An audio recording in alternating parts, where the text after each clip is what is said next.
আমরা জোট ছাড়াই বিএনপির সঙ্গে আছি। বিএনপি কখনো নির্বাচনকে ভয় পায় না ভাই। বনি আমিন একটা ইসরায়েলের এজেন্ট, প্রতিশোধ নেওয়া যাবে না, আমিও ওইটাই ধারণ করি।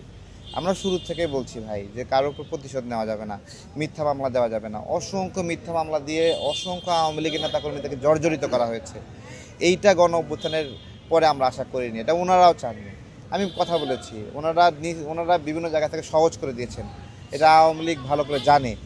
এবং এই আওয়ামী লীগ গণ অভ্যুত্থানের পরে বলছে না 5 লক্ষ মানুষ মারা যাবে, 5টা মানুষ মরেনি, এটা কিসের জন্য মরেনি, এটা ওনার চিন্তা, ওই চিন্তা আমরাও লালন করি। বেগম জিয়া বলছে না প্রতিশোধ নেওয়া যাবে না, আমরা এটা ধারণ করি। শেখ হাসিনা শোক জানিয়েছেন, এটা একটা ইতিবাচক বিষয়।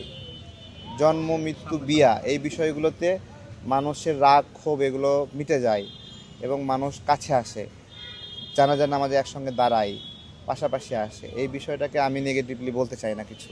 আমরা জোট ছাড়াই বিএনপির সঙ্গে আছি, ঠিক আছে? আমরা একটু ছোট দল তো, ওই জন্য হয়তো বা আসন টাসন বিভিন্ন বিষয়, রাজনীতি তো শুধু ফেব্রুয়ারি পর্যন্ত করব না ভাই, এরপরে রাজনীতি করব না তো তাহলে কি আমরা কি গায়েব হয়ে যাব নাকি? একটা তো প্রভাব আছে, যে সময় সবাই ভোট চাচ্ছে সে সময় আমাদেরকে তার জানাজা কবর এগুলো নিয়ে কাজ করতে হচ্ছে। বিএনপি কখনো নির্বাচনকে ভয় পায় না ভাই, এগুলো বলে লাভ নাই। অন্য যারা বলছে ওরা অজুহাত খোঁজে, ওদের সময় দরকার, স্পেস দরকার, ঠিক আছে? তাদের বিষয়ে তারা সকাল থেকে তো ছড়াচ্ছে যে বেগম জিয়া আগে মারা গেছেন, কিন্তু আমরা দেখে আসছি বেগম জিয়াকে বেঁচে আছেন, হাত নড়াচ্ছেন, মৃদু সুরে কথা বলতেছেন, আস্তে আস্তে ইঙ্গিত দিচ্ছেন। এগুলো দেখিনি আমরা। আমরা কেন, আরও সব রাজনৈতিক দলের মানে সর্বোচ্চ নেতা যারা, তারা গিয়ে দেখা করে এসেছে। জামাতে আমি নিজেও বলছি যে উনি দেখেছেন, জীবিত আছেন। এগুলো নিয়ে যারা পচা কথা বলছে তারা একটা সব সময় একটা তৎপরতা খোঁজে। যাক, দেশের মানুষ দেখলো তাদেরকে, তারা কতটা নিরাপদ এই দেশের জন্য, যে মৃত্যুর সময়ে এসেও তারা একটা চান্স নেওয়ার চেষ্টা করে। বনি আমিন একটা ইসরায়েলের এজেন্ট, সে স্বঘোষিত স্বস্বীকৃত ইসরায়েলের এজেন্ট। এই বাংলাদেশের মানুষ ইসরায়েলে গিয়ে নিরাপদে আবার ফিরে আসে এরকম আছে বলেন? বাংলাদেশ সবসময় ইসরায়েলের বিরুদ্ধে, ফিলিস্তিনের পক্ষে। সেই ইসরায়েলকে সে বন্ধু মনে করে।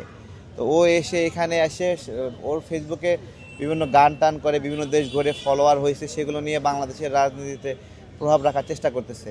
তো এগুলো এক শয়তান ইলিয়াস, তার পেজ বন্ধ হয়েছে এখন। বনি আমিন নাকি, বনি আমিন এই নামটাও ইসরায়েলের নাম। হ্যাঁ, দেখেন ওদের প্রেসিডেন্টের নামের সাথে মিল আছে ইসরায়েলের, তাই না? জানে যে বিদেশে ঘুরতে তো অনেক টাকা লাগে, তারপর একটা ব্লগিং করে। তার চেয়ে পলিটিক্যাল ব্লগিংয়ে ঢুকলে কম পয়সায়, বিনা পয়সায় উস্কানি দিয়ে ভিডিও ভাইরাল হয়, টাকা পাওয়া যায়, ইনকাম হয়। এগুলো মজা পাচ্ছে, সে মজা পাচ্ছে। আমি বলছি এত মজা নিস না ভাই, বাংলাদেশের মানুষ কিন্তু দেখছে এগুলা। বিএনপির কিচ্ছু করতে হবে না, সাধারণ মানুষ একটা ভিক্ষুককে দেখলে কি ব্যবস্থা নেবেনি, ঠিক আছে? নায়াসিনামাইড ও স্যালিসাইলিক সমৃদ্ধ লিলি ফেস ওয়াশ, যা ফেসের ডেড স্কিন সেল দূর করে দেয় দ্বিগুণ ফাস্টার ব্রাইটেনিং।